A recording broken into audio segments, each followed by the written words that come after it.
fault to go around at home. I'm Jeff Stein with today's Iowa Politics Report.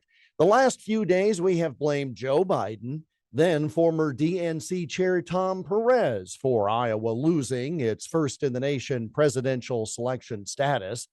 And I would suggest with good reason. But Iowa Democrats need to look in the mirror, too. When they were pressured to make changes or use unproven technology, they needed to stand up to the National Party and publicly call them out for the shenanigans. That did not happen. That's a failure of leadership, and not just with one person.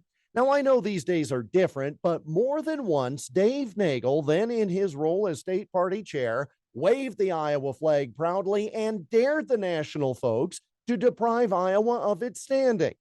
Literally, when threatened with the possibility that if Iowa did not follow certain new rules or make certain changes, then the National Party would not seat our delegates, Nagel stuck to his guns on behalf of his state and party and dared them to try.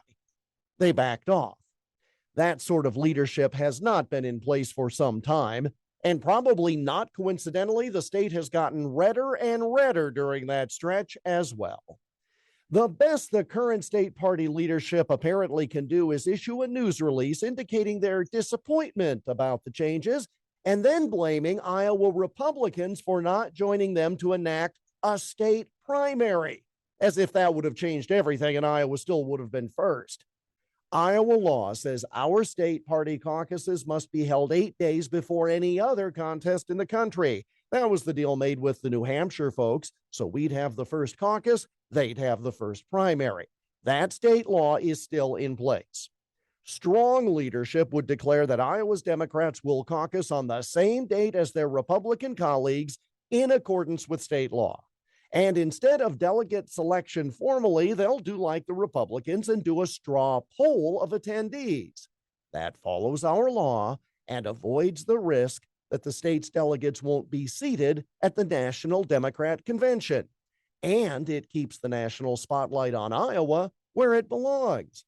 Now, it's not completely that simple, but actually not much more complicated than that.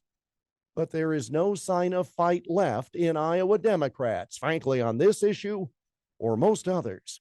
And that's the Iowa Politics Report for Wednesday, December 7 on Twitter, Instagram, Getter, Parler, and Truth Social at Iowa Politics. I'm Jeff Stein on News Talk 1540 KXEL.